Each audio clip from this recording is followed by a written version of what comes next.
In 1788, 3 men set off to search a stretch of coast in Scotland. They were looking for a very special arrangement of rocks, which would reveal that Earth was far older than anybody thought. What they discovered would transform science, challenge long-held beliefs, and as one eminent scientist later put it, would burst the boundaries of time.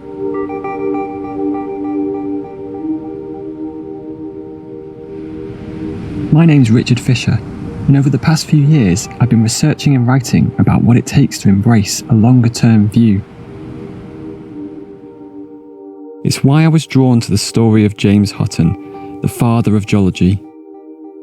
In the 18th century, Hutton and 2 companions scoured Scotland's east coast in search of a unique formation of rocks with gigantic timescales visibly written into their layers.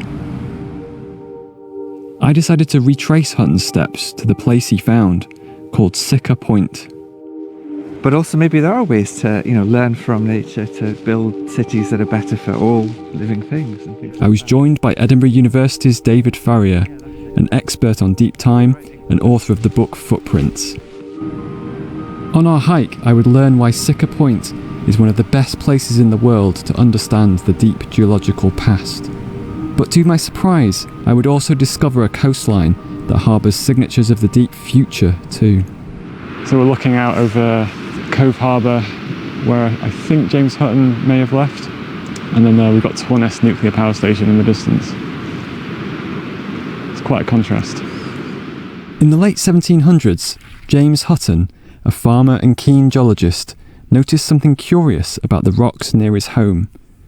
It was simply impossible for them to have formed if the biblical account of time was true.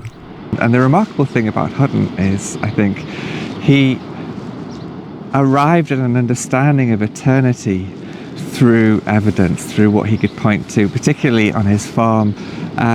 He was able to get the first gleanings of the processes that form mountains and valleys that move continents. And of course it was these first inklings that then led him to look at rock formations and try to connect what he saw in his farm to what he saw in places like Siccar Point.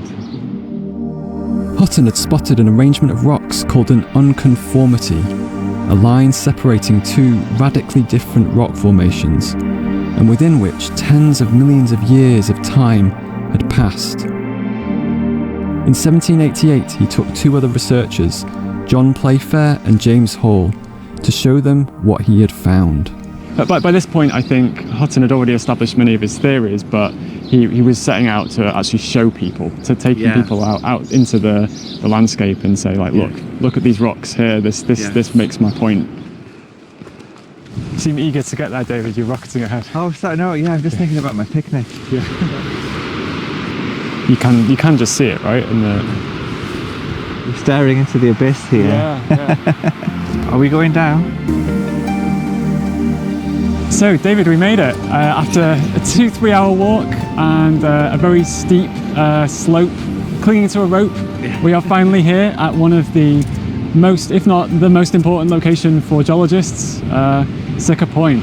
It's an extraordinarily charismatic place. I mean, you look at it and you know that if you walk down there, you can put your finger on the gap where 60 million years or so passed, without any trace being recorded, where the 2 rock formations meet. And it's an astonishing thought.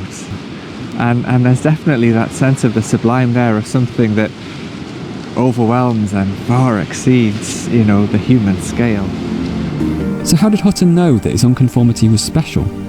He realised that there's only one way this particular arrangement of rocks could exist. More than 400 million years ago, the region was covered by an ancient ocean. In these waters, alternating layers of mudstone and greywacke were laid down. Over time, these rocks were then buried, squished and folded into vertical layers. That's the lower part of the formation. Then there was an epic pause. Tens of millions of years passed when little happened apart from slow, steady erosion. Eventually, around 370 million years ago, after the ocean had long gone, the environment was far drier, It was only then that the red sandstone of the upper layers began to be laid down. The line that separated these two rock types, that's Hutton's unconformity. That 65 million year gap where it's not recorded, it's just gone. Like all the creatures and all the processes, you know, the many times around the sun, all that happened, and that's not recorded in the rocks. It's a huge, huge gap.